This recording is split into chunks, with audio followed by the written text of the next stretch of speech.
Good morning बच्चों, कैसे हैं आप सब। I think you all are well, सब सुरक्षित है अपने घर पे। सो पिछली क्लास में हम हमारा चैप्टर 3 कर रहे थे, आज चैप्टर 1 कर रहे थे, जो कि था 3 क्वेश्चंस यानी 3 सवाल, जो कि राजा के 3 सवाल थे जिनका आंसर उन्हें मिला ही नहीं था। तो आज हम उसी चैप्टर को कंटिन्यू करेंगे। ओके,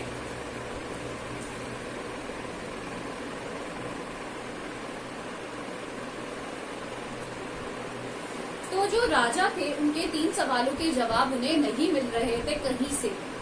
तो उन्होंने सोचा कि वो हर्मिट के पास जाएंगे, यानी एक साधु के, जिसे बहुत ही जाना पहचाना नाम था, जिन्हें अपनी बुद्धिमत्ता के लिए, वाइसनेस के लिए जाना जाता था।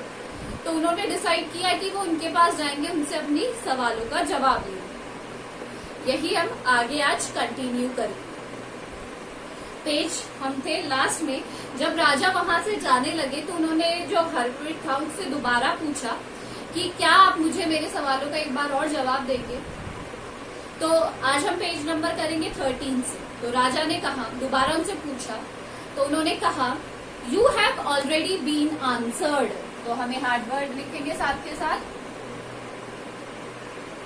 सबसे पहला है आंसर्ड। आंसर्ड होता है जवाब मिलना या जवाब देना। तो जो हर्मिट था, साधु था, उसने उनकी तरफ देखते हुए कहा कि आपके सवालों के जवाब आपको मिल चुके हैं, यानी जितने भी आपके सवाल थे उनके जवाब आपको मिल चुके हैं। Said the hermit still bending down to the ground. और अभी भी वो ग्राउंड पर ही देख रहे थे, अभी भी ग्राउंड पर ही बैठे हुए थे, बेंड किया हुआ था। And looking up at the king as he stood before him. और जैसे ही वो बोलते हुए खड़े हुए और राजा के सामने आ गए। How have I been answered, what do you mean. तो राजा, व्हाट द किंग सेड, कि मेरे सवाल।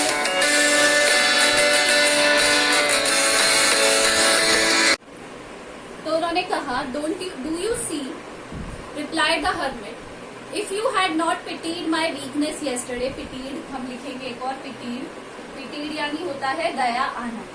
अगर कल तुम मेरी कमजोरियों पर दया नहीं खाते, and not dug these beds for me, और मेरे लिए अगर ये बेड्स डग नहीं करते, मेरे लिए मिट्टी नहीं खोदते, you would have gone away, और तुम यहाँ से चले जाते।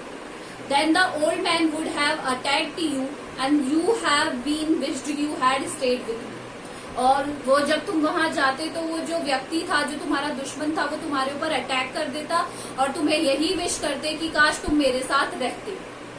So the most important time was when you was digging the beds. So सबसे जरूरी काम था जब तुम मिट्टी खोद रहे थे, digging the beds.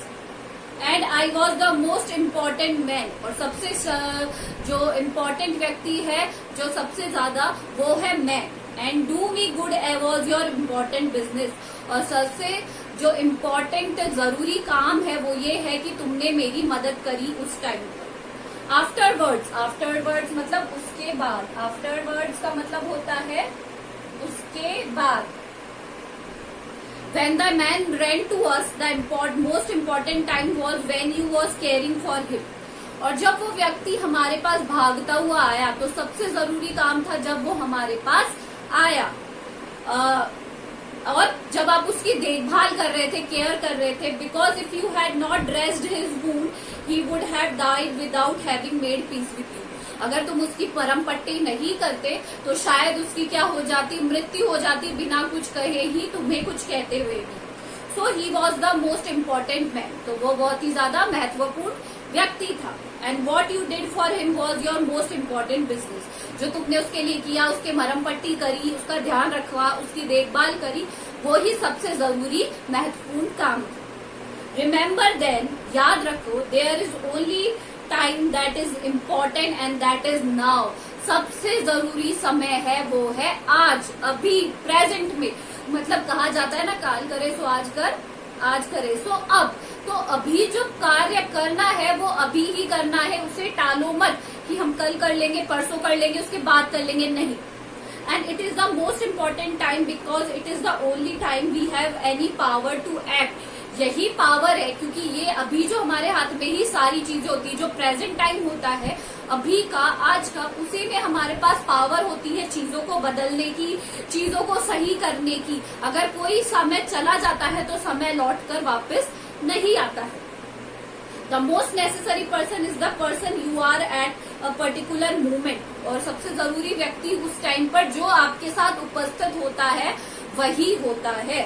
For no one knows what will happen in the future, क्योंकि किसी को भी नहीं पता कि फ्यूचर में क्या होने वाला है, आगे क्या होगा। And whether we will meet anyone else, क्या पता हम किसी से मिल पाए या किसी से नहीं मिल पाए। हम कहते हैं ना कि कल का कोई भरोसा नहीं है। The most important business is to do that person good. और सबसे जरूरी काम यह है कि जिस व्यक्ति के साथ आप हो उसके प्रति आप भलाई दिखाओ, उसके साथ अच्छा करो।